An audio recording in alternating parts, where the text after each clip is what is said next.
Hello there, ladies and gentlemen, it's me, Ryan, here, back for another edition of the Great Valley Sports Show. This week, we got 4 important things to go over, so let's just jump right into it. And so first, we have some football news. Congratulations to the Tampa Bay Buccaneers for winning their second ever Super Bowl. If you ever remember their first one in 2003, they had to beat the Eagles in the AFC Championship game. That kind of stunk. But this one was different because in the Super Bowl, they were playing the Kansas City Chiefs and were able to handle them pretty easily, 31-9. Big takeaways for the game: the Kansas City offensive line, it was dealing with some health problems, and it was essentially non-existent throughout the game, as that Tampa Bay defense, which has been so good throughout the season, they were able to get tons of pressure on Patrick Mahomes and essentially give the Kansas City Chiefs no touchdowns. As for the Tampa Bay offense, was it perfect? No, but did it get the job done? Absolutely. I mean, the defense was already doing so well, all they had to do was put up a few points, and they did more than just that. They were able to put up 31 points, manage the clock, and get a win.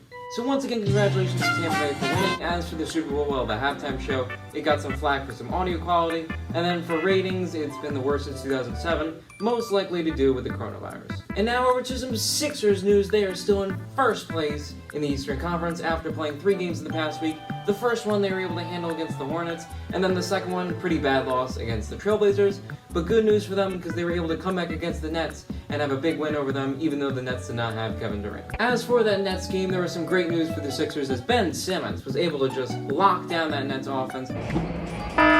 Simmons going for the swipe, and in fact, he got it.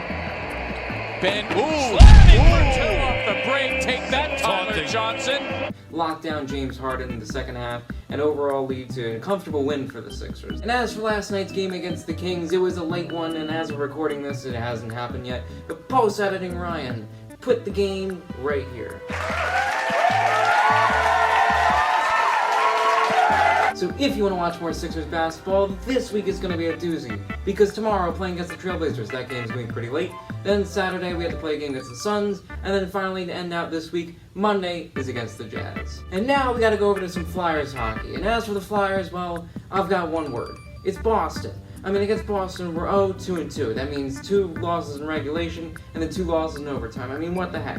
If you get rid of those games, we're almost undefeated. We've only had 1 loss then. But against Boston, basically 0-4. And as for that third game against Boston, which was last Wednesday, I mean, we had a lead with like 20 seconds left. Blew that. Then on Friday, when we played them in the 4th game, we had a lead in the 3rd period. Blew that as well. And I don't even want to talk about it. 4 losses, it's bad. Although we do have some good Flyers news, is the most recent game that they played, which was against the Capitals, the Flyers were able to get a 7-4 win, and in that win, Scott Laughton was able to get a hat trick.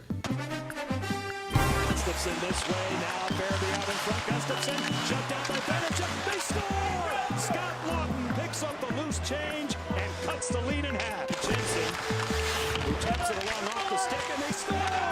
On the rebound, follow-up. Scott Laughton has 2, with 2 so far. Out in front of Chance Anderson to save, they score! The hat trick for Scott Laughton. They were also supposed to play against the Capitals again, but due to COVID-19, the game got postponed. So now, the next game for the Flyers will not be until Sunday when they play against the Rangers.